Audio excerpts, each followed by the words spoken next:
অল্পের জন্য রক্ষা জেলেনস্কির। রাশিয়া ইউক্রেন যুদ্ধ আরও তীব্র। রবিবার শুরু হওয়া রাশিয়ার বিপুল হামলা চলেছে সোমবার সকালেও। ইউক্রেনের মন্ত্রী পরিষদ ভবন আক্রান্ত। সেদেশের নানা স্থানে বিপুল বিস্ফোরণ। ইউক্রেনের মাটিতে রাশিয়ার হাতে আমেরিকা সহ পশ্চিমী জোট শক্তির পরাজয় আসন্ন।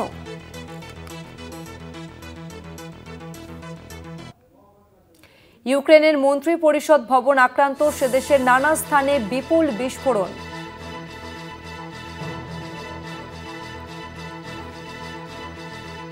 অল্পের জন্য রক্ষা জেলেনস্কির। রাশিয়া ইউক্রেন যুদ্ধ আরও তীব্র হওয়ার সম্ভাবনা। নিউজরুম থেকে সরাসরি রয়েছেন কলকাতা টিভির পলিটিক্যাল এডিটর আশিস চট্টোপাধ্যায়। আশিস দা, তাহলে কি রাশিয়া এবং ইউক্রেনের যুদ্ধ আরও তীব্রতর হবে? দেখো, কমে আসার বদলে আরও তীব্রতার দিকে যাচ্ছে রাশিয়া ইউক্রেন যুদ্ধ। রবিবার সারা রাত ধরে বিপুল পরিমাণ ড্রোন হামলা চালিয়েছে রাশিয়া। নিক্ষেপ করা হয়েছে অনেকগুলো মিসাইল। ইউক্রেন দাবি করেছে যে এই সব ড্রোন এবং মিসাইলের বেশ কিছু তারা আকাশেই ধ্বংস করতে পেরেছে।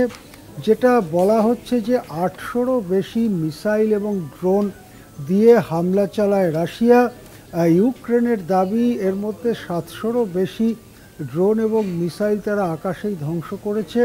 কিন্তু বেশ কিছু ড্রোন এবং মিসাইল ইউক্রেনে গিয়ে আঘাত করে। যেটা খুবই গুরুত্বপূর্ণ খবর আসছে সেটা হচ্ছে যে বাড়িতে ইউক্রেনের মন্ত্রী পরিষদের মিটিং হয় সেই ভবনটিতে আছড়ে পড়ে একটি মিসাইল। ভবনটির দোতলা থেকে ওপরের তলাগুলোতে আগুন ধরে যায়। দাউ দাউ করে আগুন জ্বলতে থাকে। সেই সময়ে মন্ত্রীরা কেউ ওই ভবনে ছিলেন কিনা তা স্পষ্ট নয়। তবে জেলেনস্কি যে ছিলেন না সেই খবরটা স্পষ্ট। অর্থাৎ এমনও হতে পারত যে জেলেনস্কি এবং মন্ত্রী পরিষদের তখন ওখানে বৈঠক চলছে। এই অবস্থায় যদি আঘাতটা আসতো তাহলে জেলেনস্কিরও প্রাণ বিপন্ন হতে পারত। এটাই প্রথম এত গুরুত্বপূর্ণ কোনো সরকারি ভবনে হামলা চালালো রাশিয়া।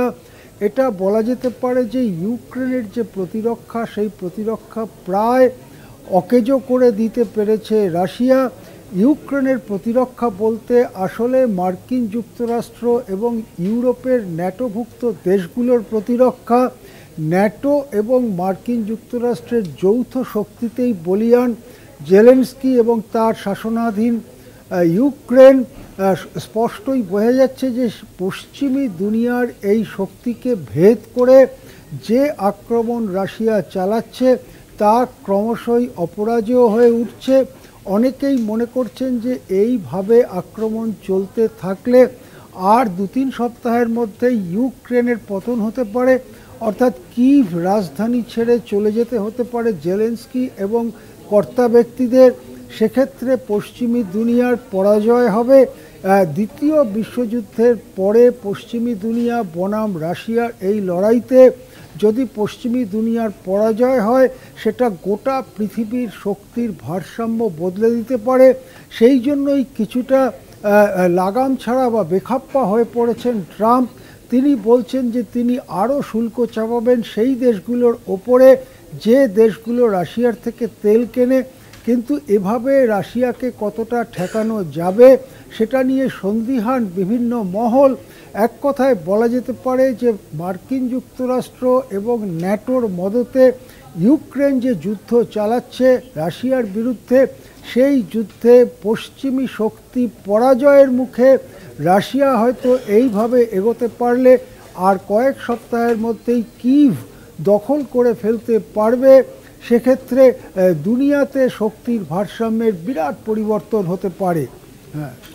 ধন্যবাদ আশিস দা। অল্পের জন্য রক্ষা জেলেনস্কির। রাশিয়া ইউক্রেন যুদ্ধ আরও তীব্র হওয়ার সম্ভাবনা রয়েছে। তার কারণ ইউক্রেনে ফের হামলা চালিয়েছে রাশিয়া।